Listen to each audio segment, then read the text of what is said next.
Assalamualaikum.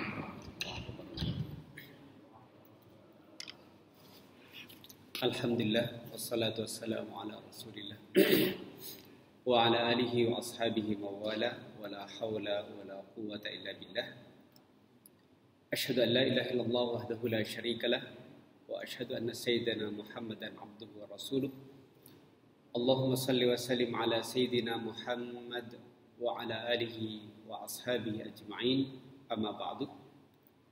Jamaah salat subuh yang mulia dan dimuliakan Allah Subhanahu wa taala. Alhamdulillah pagi ini kita mendapatkan kehormatan dari Allah Subhanahu wa taala dengan diberikannya kita nikmat untuk bangun di pagi hari, kemudian melaksanakan salat subuh secara berjamaah. Mudah-mudahan ini menjadi sebab kemuliaan kita nanti di akhirat. Ma'asyal muslimin yang dimuliakan Allah Subhanahu wa taala, karena mungkin masih dalam suasana bulan Maulid Rasul sallallahu alaihi wasallam atau bulan Rabiul Awal, maka temanya adalah pada pagi hari ini inspirasi pendidikan dalam kehidupan Rasul sallallahu alaihi wasallam. Walaupun di sana sini mungkin terjadi pro kontra terkait dengan hukum maulid ya. Saya mendapatkan seorang ustadz atau dari Timur Tengah pakai bahasa Arab menjelaskan bagaimana menggabungkan dua pro kontra terkait dengan maulid Nabi Muhammad SAW. Biar kita ini tidak terus-terusan tegang-tegangan. Jadi kata beliau, hukum maulid Nabi Muhammad SAW bisa digabungkan dari kedua kelompok yang pro kontra dengan cara mentafsil. Artinya dua-duanya bisa diakomodir, pendapat yang tidak setuju dan pendapat yang setuju. Apa kata beliau? Maka kita rinci, jika orang yang melaksanakan maulid Nabi itu punya keyakinan di dalamnya bahwa hukum melaksanakan maulid itu misalnya wajib atau sunnah, ada keyakinan dibungkusnya, maksudnya dibungkus di kalimat maulidnya gitu ya, maka sudah pasti orang ini akan terjatuh kepada bid'ah, dhalalah gitu ya. Kenapa? Karena untuk mendatangkan sebuah syariat atau hukum, dia harus ada hujjah kesunahannya, hujjah kewajibannya. Dan sampai saat ini tidak ada yang terkait dengan hujjah langsung terkait dengan maulid Nabi Muhammad sallallahu alaihi wasallam. Sama dengan kita, Pak. Misalnya kita mengadakan pengajian subuh Sabtu misalnya. Lalu kita beri nama Sabtuan misalnya gitu kan. Lalu kita punya keyakinan kalau melaksanakan acara Sabtuan, isinya pengajian, kemudian setelah isinya makan-makan, lalu punya keyakinan di acara Sabtuan itu bahwa hukumnya wajib atau sunnah, maka jelas acara tersebut akan menjadi terlarang. Kenapa? Karena kita memberikan label syariat, yaitu hukum wajib dan sunnah. Tetapi kalau kita hanya meyakini itu sebagai sarana untuk meningkatkan rasa cinta kepada Rasul sallallahu alaihi wasallam di bulan kelahirannya, sarana untuk menyebarkan dakwah, sarana untuk mempelajari sirah Nabi Muhammad sallallahu alaihi wasallam di momentum Maulid Nabi, di momentum bulan Rabiul Awal, karena itu adalah kelahiran Nabi, maka sarana itu dihukumi dengan hukum tujuan. Ya, al-wasilatu hukmul ghayah. Sarana itu dihukumi dengan hukum tujuan. Jika tujuannya baik, maka sarananya baik, gitu ya. Sarana itu apa? Sarana itu bisa dengan waktu, bisa dengan tempat, bisa dengan alat, kan itu baik.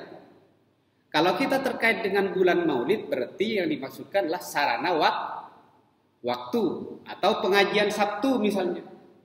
Pagi ini misalnya kita mengadakan acara taklim rutin setiap Sabtu, maka waktu setelah subuh itu adalah sarana untuk mengadakan taklim rutin atau kajian.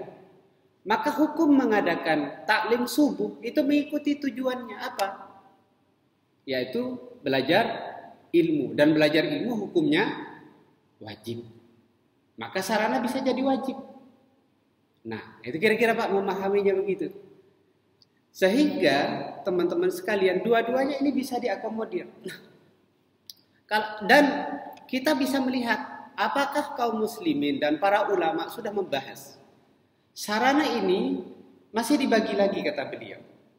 Kalau nanti dengan menjadikan sarana waktu ini menjadi tradisi, sehingga bagi orang awam itu nanti memungkinkan berpaham atau berkeyakinan bahwa melaksanakan maulid itu menjadi diyakini sebagai sunnah, ya. Sunnah maksudnya dibungkusnya ya. Kalau membaca salawatnya, melaksanakan taklimnya, membaca Al-Quran, misalnya gitu ya, itu jelas sunnah isinya, ya kan? Maka bukan sunnah maulidnya, tetapi sunnah isinya. Sama dengan kita misalnya mengadakan acara Sabtuan begini, gitu ya, Sabtu pagi.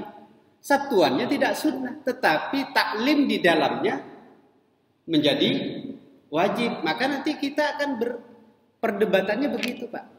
Ya, ada yang hanya fokus ke bungkusnya, ada yang fokus ke isinya.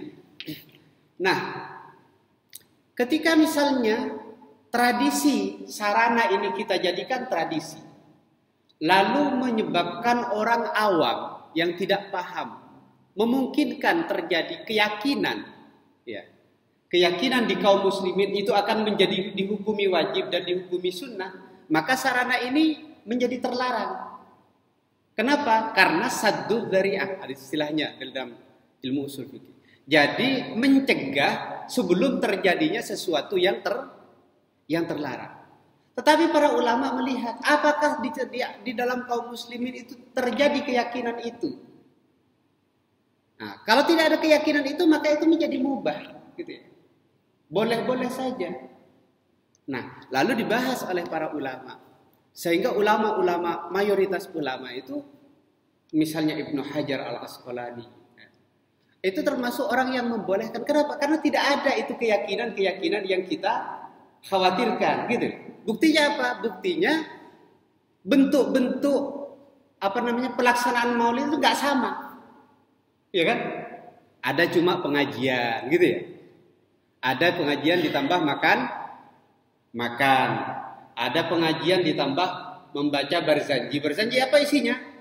Sirah Nabi Muhammad SAW yang dijadikan sebuah qasidah, ya kan? Isinya membaca barzanji ya biasa-biasa saja.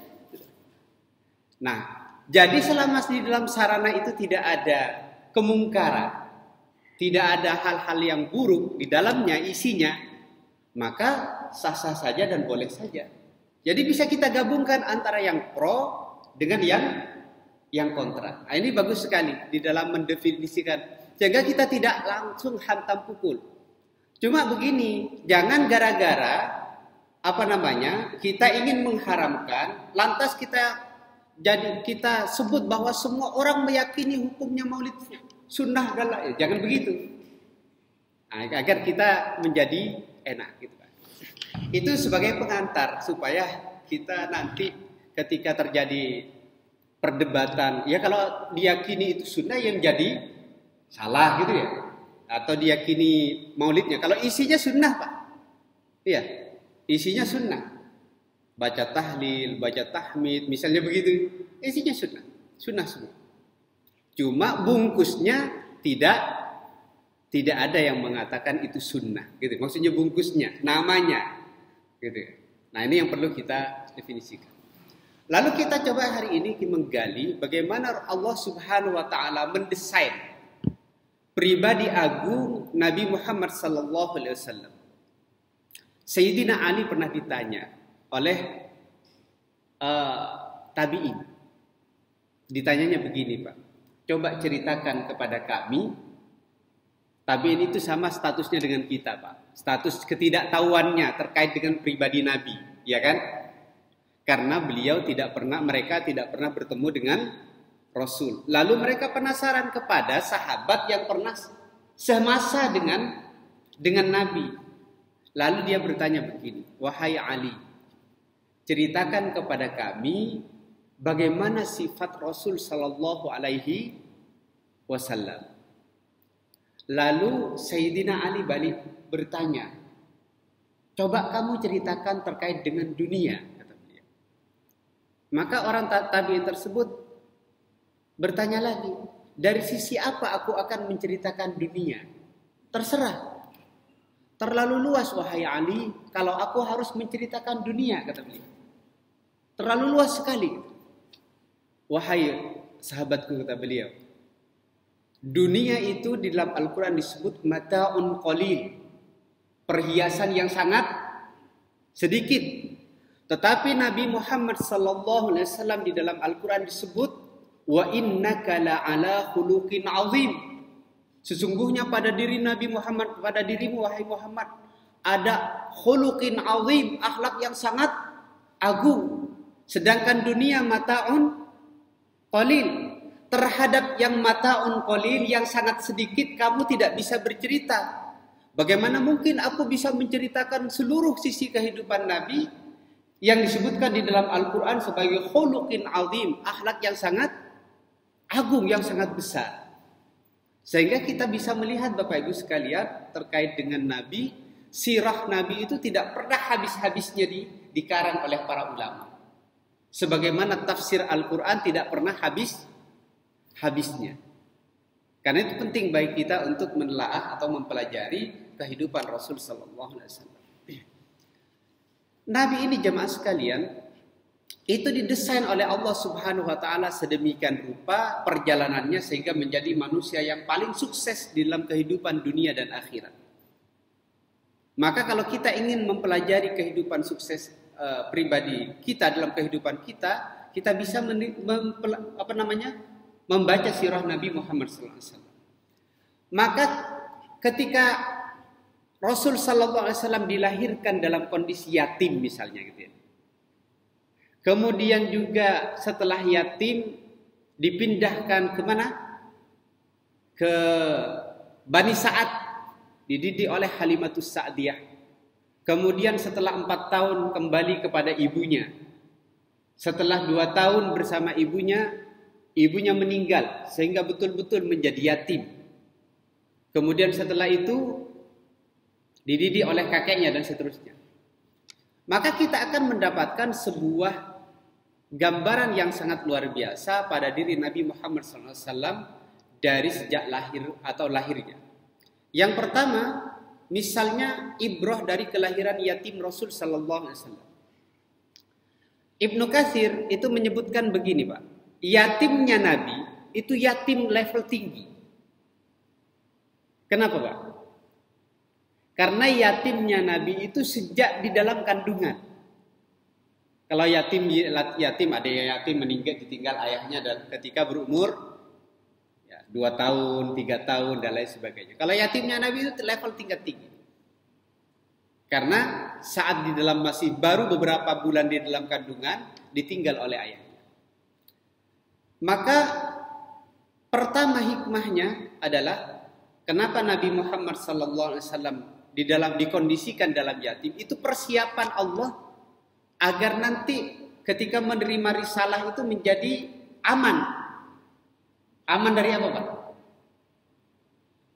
Aman dari tuduhan bahwa Nabi Muhammad SAW mendapatkan cara dakwah kemudian yang disampaikan kepada kita itu hasil dari didikan ayahnya. Maka dibuatlah oleh Allah Subhanahu wa taala Nabi menjadi yatim, Pak. Nah, sekarang kan Allah sukses. Oh iya, ayahnya pantas ya, orang sukses kan gitu ya. Oh iya, pantas dia anaknya tokoh, hidup di dalam bimbingan para tokoh yang besar, itu pantas. Tapi kalau Nabi sehingga kata para ulama ahli sejarah, di dalam fikih sirah itu, salah satu hikmahnya itu adalah supaya tidak ada kesempatan tuduhan bahwa risalah Islam ini adalah hasil karya Muhammad berdasarkan didikan dari ayat. Itu yang pertama. Yang kedua, kata ahli sejarah, orang yatim itu lebih responsif terkait dengan kemanusiaan, nilai kemanusiaan. Orang yang hidup dalam kondisi miskin sejak kecil itu lebih peka umumnya terkait dengan nilai-nilai kemanusiaan dibanding dengan orang yang tidak pernah merasakan melaratnya hidup. Ya, maka penting anak-anak kita merasakan melaratnya hidup. Tidak semua keinginannya terpenuhi, itu penting, Pak.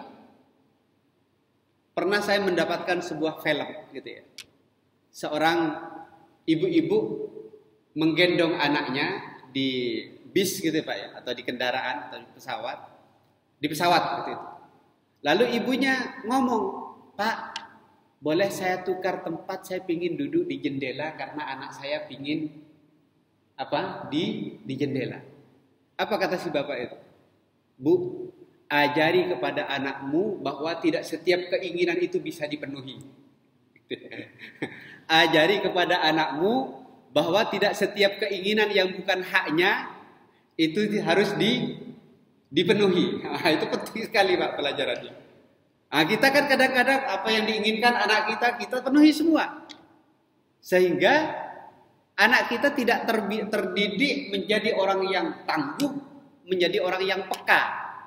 Nah, ini biasanya hambatan di orang-orang yang diberikan kelebihan harta oleh Allah Subhanahu wa taala. Hambatan dalam mendidik anak. Ini betul, Pak. Ada seorang ustadz dulu, mungkin pernah saya cerita, belum nikah, dia alumni Mesir. Dia mengajar di sekolah favorit di SMA. Lalu saya ngomong, "Ustadz, kan sampean ngajar di SMA, itu kan muridnya cantik-cantik." Cobalah ngambil satu sekolah favorit, Pak. Coba lamarlah satu anak alumni yang mau lulus itu. "Alah Ustadz, badannya aja yang gede." Gitu. Anaknya itu manja-manja Ustadz gitu. Anaknya manja. Kenapa?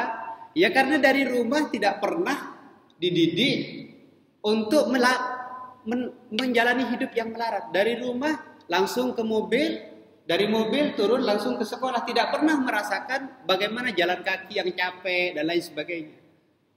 Nabi Muhammad itu betul-betul merasakan yatiman fa'awa. Yatim kemudian dilindungi oleh Allah Subhanahu wa taala. Makanya ada ustadz menyekolahkan anaknya di sekolah favorit juga. Cerita, "Saya ustadz, anak saya itu kalau sudah tidak saya langsung antar di depan gerbang sekolah." Apa kata beliau? "Saya turunkan 300 meter dari jarak sekolah. Saya suruh anak saya jalan." Nah itu kalau paham Pak, pentingnya menyiapkan anak merasakan penderitaan hidup. Ya, penderitaan hidup. Dan Nabi dibuat yatim itu supaya merasakan itu. Dan betul-betul merasakan Pak. Sehingga Nabi Muhammad SAW ketika yatim ini betul-betul sebuah penderitaan yang sangat besar bagi anak. Ya, nggak punya ayah gitu ya. Ketika teman-temannya main gitu. Kemudian tidak punya ibu, yatim piatu lagi. Masya Allah. Luar biasa.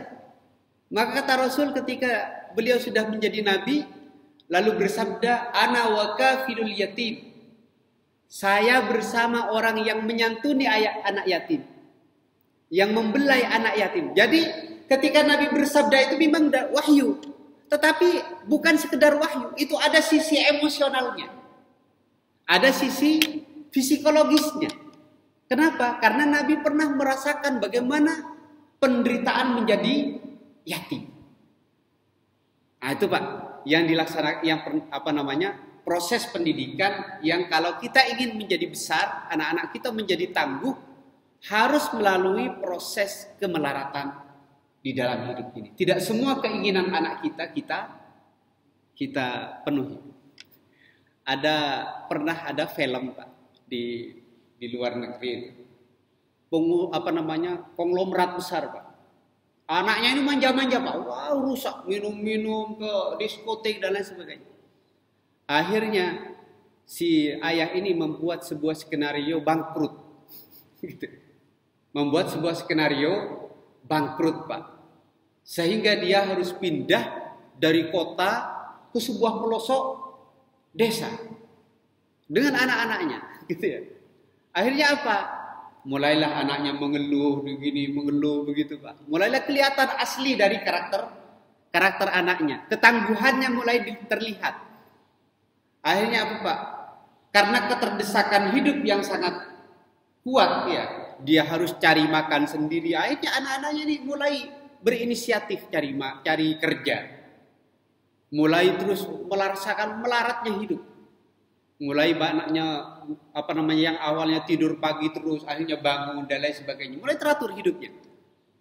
Apa jemaah sekalian? Sampai anak-anaknya menjadi sukses karena kemandirian di dalam menjalani hidup. Setelah sukses anaknya baru tahu bahwa dikerjain oleh ayahnya. Cuma karena tidak mendapatkan pendidikan birrul walidain, akhirnya ayahnya dikucilkan. Itu masalahnya. Jadi dia nggak berterima kasih telah dididik oleh ayahnya sedemikian rupa, dia merasa dikhianati oleh ayahnya dengan cara dibuat melarat begitu ya. Padahal niat ayahnya supaya anak ini menjadi tangguh. Maka penting bagi kita mendidik anak-anak kita, cucu-cucu kita untuk tidak semua keinginannya harus menghadapi kenyataan hidup yang pahit. Itu penting. Makanya tantangan orang-orang yang punya kelebihan di dalam status sosial atau harta itu adalah anak. Anaknya narkoba, anaknya ini, itu Pak. Hati-hati. Nah, jemaah sekalian yang dimuliakan Allah Subhanahu wa taala. Kemudian yang kedua, pelajaran kenapa Nabi Muhammad SAW lahir dalam kondisi yatim, itu pesan bagi kita bahwa pendidikan yang paling dominan di dalam keluarga itu perannya adalah seorang ibu. Peran ibu sangat besar. Di dalam Al-Quran setidaknya ada kisah, ada 3 kisah di dalam Al-Quran terkait dengan Nabi yang peran besarnya dididik oleh ibu. Siapa Pak kira-kira Pak? Nabi siapa saja? 1 yang besarnya itu dididik oleh ibu. Nabi Musa alaihissalam. Dikisahkan nggak siapa ayahnya Musa? Nggak ada. Kisah ayahnya Nabi Musa. Yang dikisahkan adalah perannya ibu Nabi Musa. Kekhawatirannya kepada anaknya. Sehingga dia dihanyutkan. Itu kan peran seorang ibu. Yang kedua, Nabi siapa Pak? Nabi Isa alaihissalam, ya, yang dididik oleh Maryam, Siti Maryam. Maka peran ibu luar biasa. Yang ketiga Nabi siapa? Yang sering diulang setiap tahun. Nabi Ismail alaihissalam. Peran Nabi Ismail jauh dari ayahnya. Dia dididik ditinggal oleh Nabi Ibrahim biwadin ghairi dzi zar'in 'inda baitikal muharram. Aku inni askantu min dzurriyyati, aku menempatkan anakku, padahal di sini disebutkan min dzurriyyati, anakku, padahal di dalamnya ada ibunya kan. Tapi disebutkan di dalam Al-Qur'an Nabi Ibrahim menempatkan anakku, aku menempatkan anakku. Maksudnya anakku bersama istriku. Tetapi kenapa kok istrinya nggak disebut Pak? Itu artinya fokus para ayah harus kepada anak.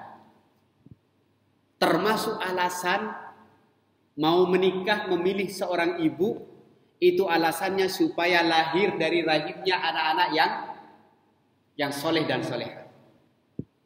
Jadi kalau itu artinya apa? Para ayah itu mindsetnya anak.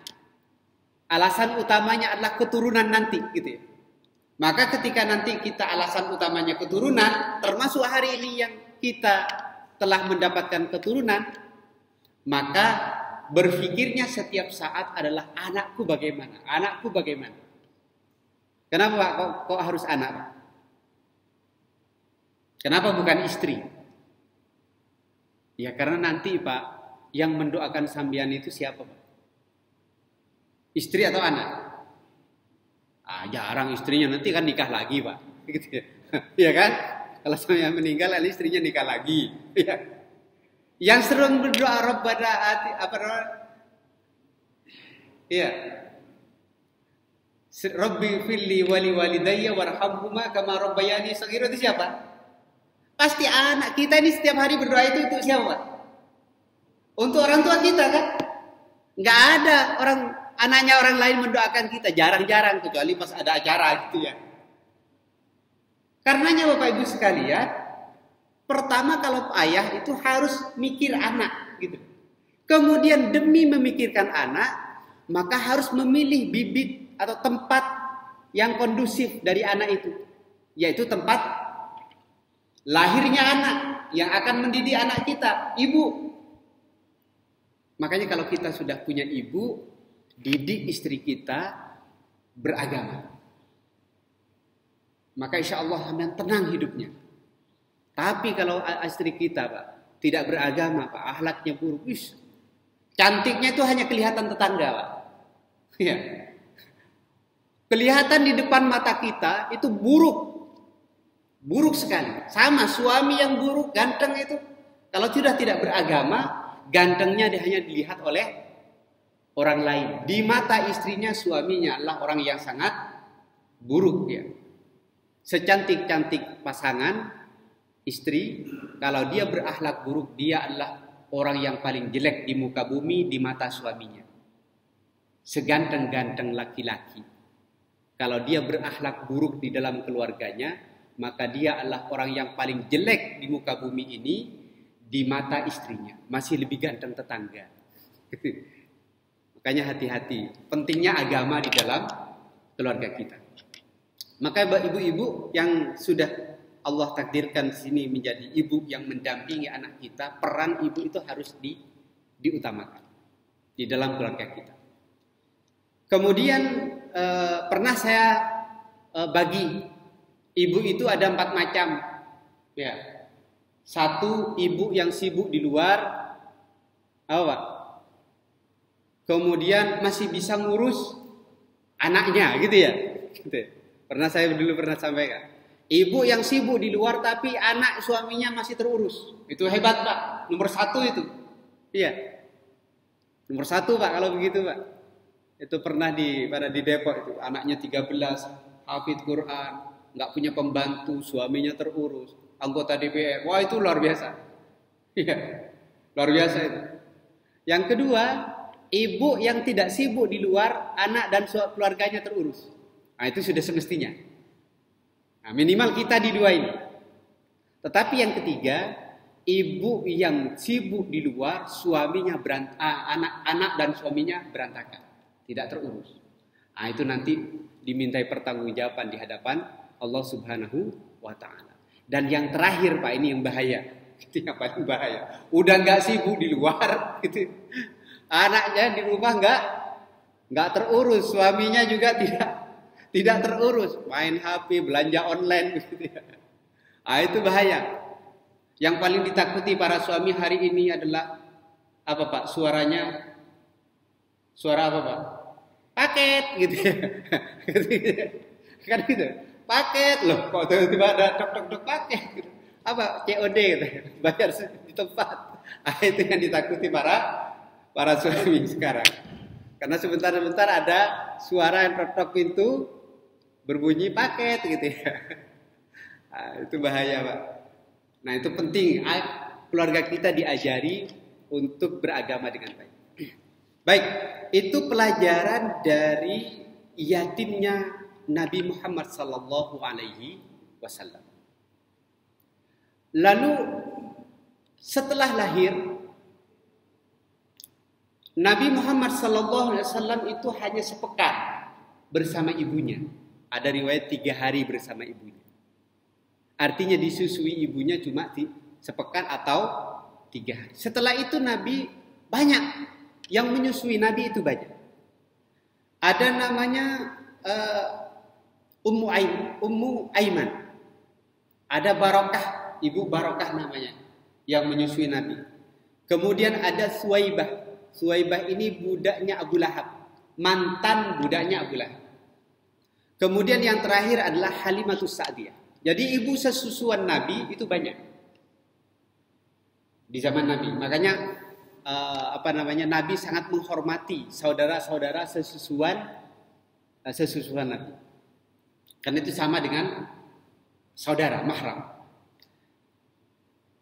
Apa yang menjadi isyarat di sini jemaah sekalian? Abu Lahab dalam kisah riwayat itu sangat gembira ketika mendengar berita bahwa Muhammad itu lahir. Gembira sekali. Sampai dia, karena yang membawa berita itu Suwaibah, budaknya, itu budaknya langsung dimerdekakan.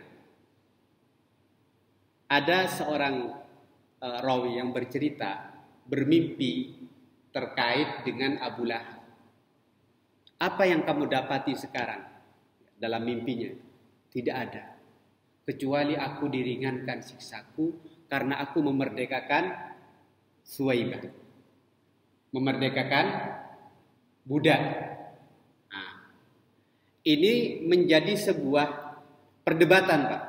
Apakah amal orang kafir itu bermanfaat di akhirat? Padahal di dalam Al-Quran jelas bahwa amalnya orang kafir itu haba'an mansura, seperti debu yang berterbangan. Nah, sedangkan dalam riwayat Abu Lahab diringankan karena dia memerdekakan, gembira dengan kelahiran Rasul sampai memerdekakan Suwaibah. Ibnu Hajar Al-Asqalani itu mendudukkan masalah ini. Mendudukkan masalah ini. Orang kafir amalnya tidak diterima. Amalnya tidak diterima. Tetapi kenapa kok di dalam siksaan itu menjadi diringankan? Ya. Salah satu sebabnya adalah begini kata beliau.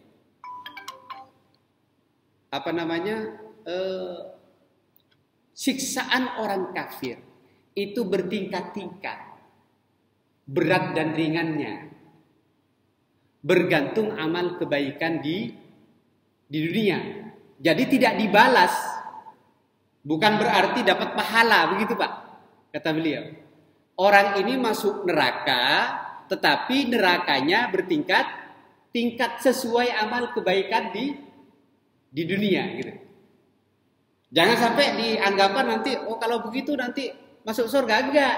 Dia tetap semuanya amal kebaikan yang dilaksanakan orang kafir itu tetap tidak dianggap maksudnya tidak dibalas surga. Tetapi menjadi peringkat di dalam taraf siksaan di neraka. Nah, itu hanya ulama yang bisa mendudukkan begini, Pak, ya. Kalau kita kan hanya bisa debat kusir, ini dapat balasan gitu ya.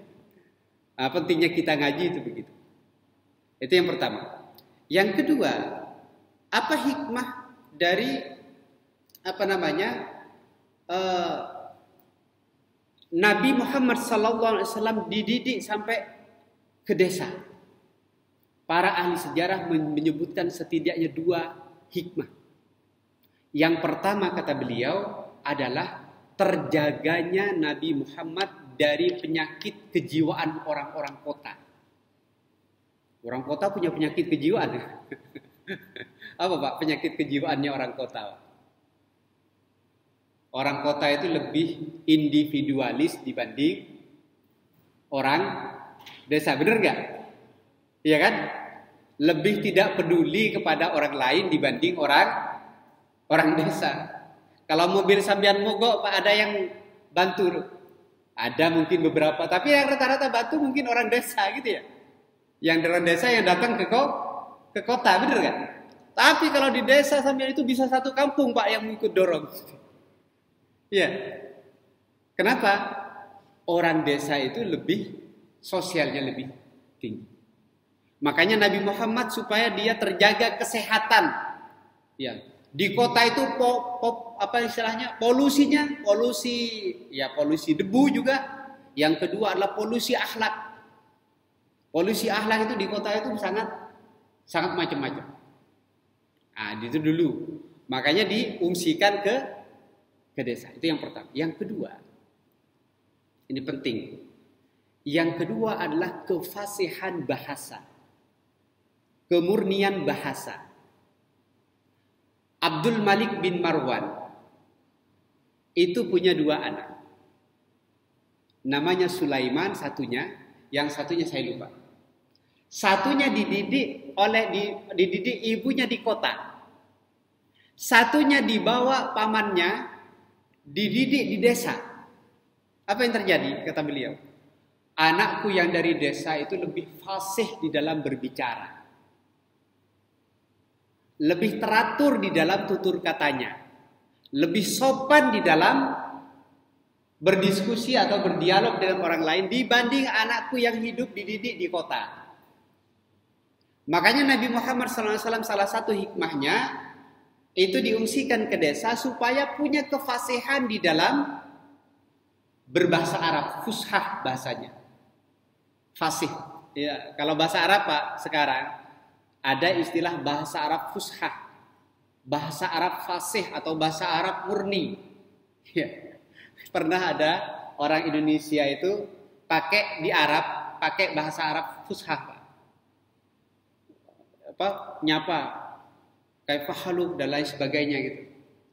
Apa ketika berbicara bahasa Arab fushah, orang Arabnya jawab begini, Pak. Shadaqallahul azim. Kenapa? Orang Arab asli sekarang enggak pakai fushah, pakai bahasa Arab amiyah namanya, ya. Bahasa Arab kalau ada orang Jakarta itu gue lolo gitu. Makanya orang shadaqallahul azim dianggap baca kitab gitu. Nah, itu bahasa Arabnya. Makanya pelajaran pentingnya bagi kita ketika kita mendidik anak yang pertama itu bahasa. Cara berbicara. Anak kita, Pak, kalau hidup di kota, ketika bergaul dengan teman-temannya di sekolah, pasti bahasanya bahasa apa? Bahasa gaul kan? Iya kan? Bahasa sopan santunnya hilang.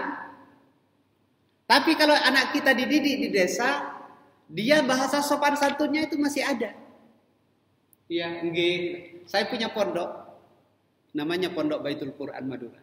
Kiainya itu mewajibkan, ya, pimpinan pondoknya agar berbahasa Madura secara fasih, secara halus kepada temannya.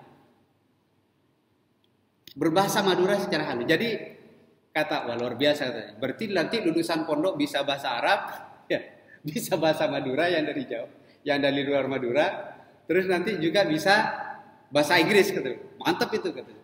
Bahasa Indonesia bagus, bahasa Madura juga bagus. Tapi bahasa Madura yang level tinggi. Ajunan, bahasa ajunan itu sampian bahasanya. Nah, itu nanti Bapak Ibu sekalian, cara bahasa kita itu membentuk perilaku kita, karakter kita. Makanya orang yang bahasanya halus, perilakunya lebih halus. Orang yang bahasanya kasar, perilakunya cenderung kasar.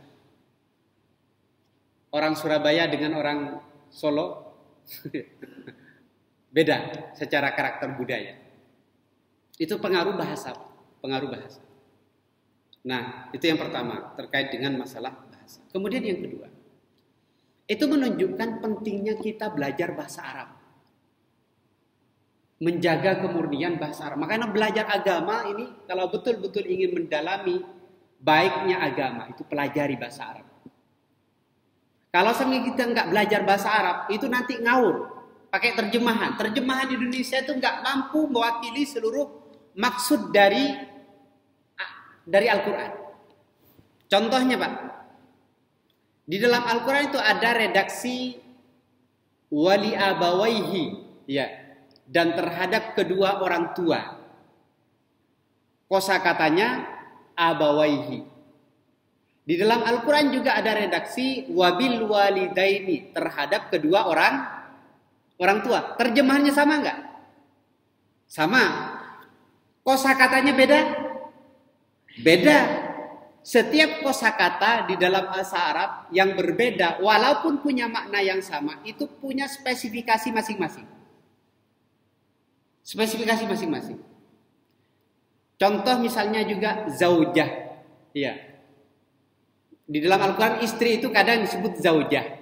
Ya kan? Kadang disebut sahibah. Ya, wa sahibatihi wa bani gitu ya. Di dalam surah Abasa gitu ya. Dan istrinya dan anak-anaknya. Kadang zaujah, kadang sahibah. Di dalam bahasa Indonesia keduanya diterjemahkan istri. Padahal secara spesifikasi itu beda. Beda. Nah, contoh dalam apa bedanya misalnya wabil walidaini dengan wali abawaihi. Kalau maknanya wabil wali abawaihi itu biasanya terkait dengan waris harta. Karenanya waris itu biasanya terkait dengan nasab laki-laki. Artinya ketika disebut bagi kedua orang tuanya, maka yang lebih dominan di situ biasanya adalah bapaknya. Tetapi ketika wabil walidaini ihsana, terhadap kedua orang tua berbuat ihsan, ya, berbakti kepada kedua orang tua, siapa yang lebih diunggulkan dari kedua orang tua itu? Ibu. Makanya kalimatnya adalah wabil walidain, asal dari kata walada, melahirkan. Siapa yang melahirkan? Ibu. Redaksinya. Redaksi wabil wali abawaihi misalnya ya. Yang asal katanya abud. Di dalam hadis kalau ada anak rusak itu pakai redaksinya adalah redaksi kalimat abun. Orang tua. Misalnya. Kullu mauludin yuladu alal fitrah. Setiap anak lahir dalam kondisi fitrah. Tapi disebutkan wa abawahu, iya kan? Apa maknanya wa abawahu? Dan kedua orang tuanya lah. Terjemahan bahasa Indonesia. Ayyuhawwidanihi au yunassiranihi, yang akan menjadikan dia berperilaku Yahudi dan berperilaku Nasrani. Kedua orang tua. Tapi redaksinya pakai kalimat abawah. Apa maknanya? Kalau anak rusak yang paling bertanggung jawab siapa? Ibu atau ayah? Siapa Pak? Kalau murid rusak di sekolah, yang paling bertanggung jawab itu wali kelas atau kepala sekolah? Siapa? Kalau karyawan rusak, yang paling bertanggung jawab itu manajer atau direktur?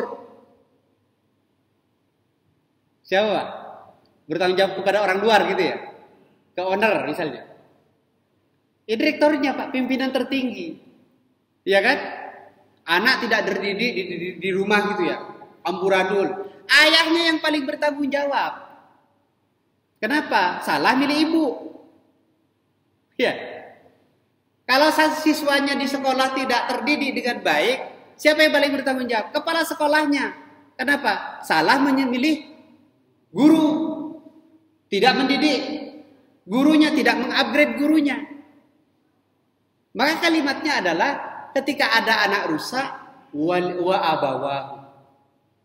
Itu kalau nggak belajar bahasa Arab dianggap sama. Ya. Maka Nabi Muhammad SAW diungsikan ya oleh Allah Subhanahu Wa Taala, itu sekedar ya Allah semua ke Bani Sa'ad dengan apa namanya, melalui Ibu Halimatus Sa'diyah. Di situ Nabi dididik cara berbahasa Arab yang fasih, supaya agama ini juga terjaga dengan bahasa Arab yang fasih. Maka penting Pak kalau kita punya anak itu bahasa Arabnya diajari sejak kecil. Jangan hanya pelajaran umum, bahasa Inggris, bahasa Arab dulu, karena itu terkait dengan agama kita. Sampai jam berapa Pak? Sudah habis ya? Sudah? Sampai udah dulu belum? Maksud saya langsung sholat begitu ya. Saya tambahkan sedikit. Ya. Kemudian jemaah sekalian,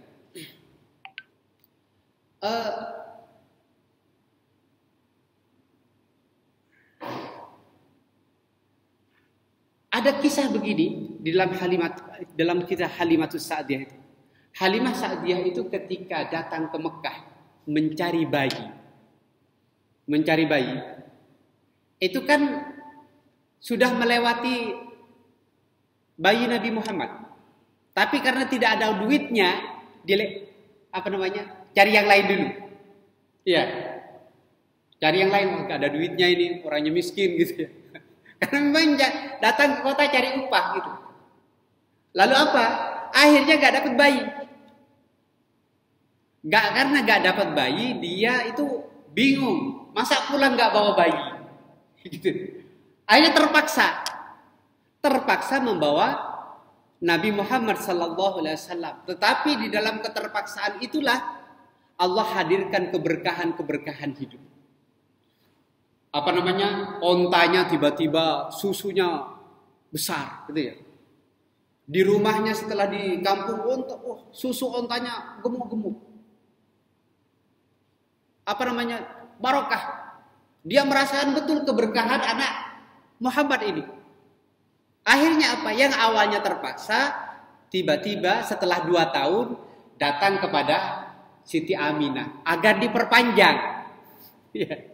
Minta diperpanjang anaknya ini supaya dididik lagi di kampung sehingga menjadi 4 tahun. Bayi-bayi yang lain setelah 2 tahun dikembalikan ke ibunya. Tetapi Nabi Muhammad sampai 4 tahun. Apa pesannya? Tidak semua kenyataan hidup pahit yang kita terima hari ini itu menjadi keburukan bagi kita. Asa antakrahu syai'at wa huwa khairul lakum. Bisa jadi yang tidak engkau suka itu baik bagimu. Dan memang baik, Pak. Segala sesuatu hidup yang menimpa kita itu syaratnya ridha bagi ketentuan Allah Subhanahu wa taala. Makanya kejadian buruk itu ada 2. Satu, ada yang di luar skenario kita. Ya. Ada yang di bawah kendali kita. Yang di luar skenario kita ridha kepada Allah Subhanahu wa taala. Ya, semuanya harus ridha. Tetapi yang di bawah kendali kita harus diusahakan keluar dari kepahitan hidup. Makanya ada kalanya begitu ya.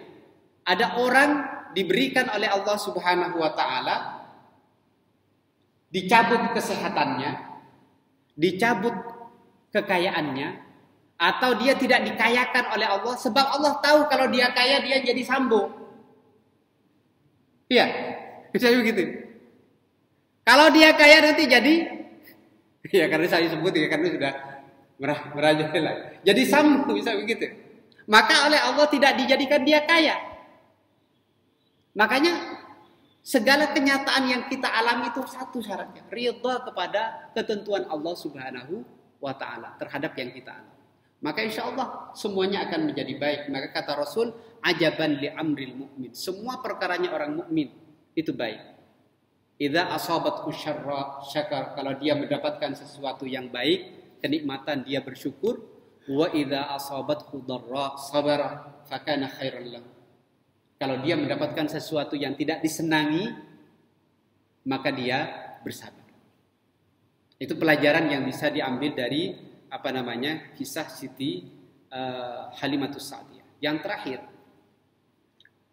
kecintaan kepada Nabi Muhammad SAW itu harus di atas seluruh kecintaan kita. Kecintaan manusia itu ada 3 macam. Ada rasa kecintaan karena penghormatan, yaitu cinta anak kepada ibunya, ya, kepada ustadznya, kepada orang yang lebih tua. Itu cinta penghormatan, cinta pengagungan. Ya. Yang kedua, ada cinta kasih sayang, yaitu kepada sesama. Ya. Atau cinta dari ayah kepada anaknya. Sama ibu-ibu, bapak-bapak kan cinta anak. Itu yang namanya cinta kasih sayang. Ya. Kemudian yang ketiga, ada cinta karena balas budi. Cinta balas budi. Karena mendapatkan kebaikan dari orang, kita mencintai orang tersebut. Nah, kecintaan kepada Rasul Sallallahu Alaihi Wasallam itu harus di atas ketiganya. Harus di atas rasa balas budi kita kepada orang lain. Harus di atas pengagungan kita kepada orang tua kita. Harus di atas rasa cinta kita kepada istri kita. Kecintaan kepada Allah itu dan Rasulnya itu harus di atas itu. Makanya kita jangan pernah meremehkan orang yang telah mengucapkan aku mencintai Rasul Sallallahu Alaihi Wasallam, termasuk orang yang melaksanakan maulid. Karena itu merupakan bagian dari bahwa di dalamnya ada hal-hal yang rusak, misalnya yang rusak itu yang dihukumi rusak. Ya, kalau misalnya baca Barzanji, kalau dengan sastranya yang sangat luar biasa sampai menitikkan air mata, kalau kita paham bahasa Arabnya Pak bisa sampai nangis Pak. Kalau sampean paham bahasa Arab Barzanji itu misalnya dibaca itu bisa sampai nangis. Kenapa? Karena teringat bagaimana agungnya Nabi Muhammad Sallallahu Alaihi Wasallam yang terakhir. Dari kisah Nabi Muhammad Sallallahu Alaihi Wasallam itu pada akhirnya ujungnya adalah khuluqin azim, akhlak yang sangat agung. Dan akhlak itu Bapak Ibu sekalian, itulah yang ingin kita hadirkan di dalam proses pendidikan, ya kan? Kita mendidik anak istri kita supaya juga punya khuluqin azim, akhlak yang agung. Karena nanti itu yang akan menjadi asqalul mizan, pemberat timbangan amal yang paling berat nanti itu akhlak. Dan kata Nabi, akhlak itu adalah paling sempurnanya iman. Akhlak agung itu adalah paling sempurnanya iman. Dan paling sempurnanya akhlak itu ngukurnya adalah akhlak kepada keluarga. Kata Nabi, akmalul mu'minina imanan ahsanuhum khuluqa. Paling sempurnanya iman itu adalah akhlak yang sangat baik. Wa khyarukum li ahlihi. Dan akhlak terbaik itu adalah akhlak kepada keluarga. Maka kalau kita ingin mengukur apakah iman kita paling sempurna, apakah akhlak kita paling agung seperti akhlaknya Nabi, maka ukurlah akhlak kita kepada istri kita, kepada anak kita, kepada mertua kita. Kenapa itu menjadi lebih paling berat, paling agung? Karena akhlak paling berat itu kepada ini, Pak. Dibanding ke akhlak kepada tetangga. Sampean berakhlak kepada teman, kepada tetangga karena hanya tahu baiknya, iya kan? Tapi kalau kita berakhlak kepada anak, kepada istri, kepada mertua, orang yang ada dalam keluarga kita, itu kita tahu baik dan buruknya.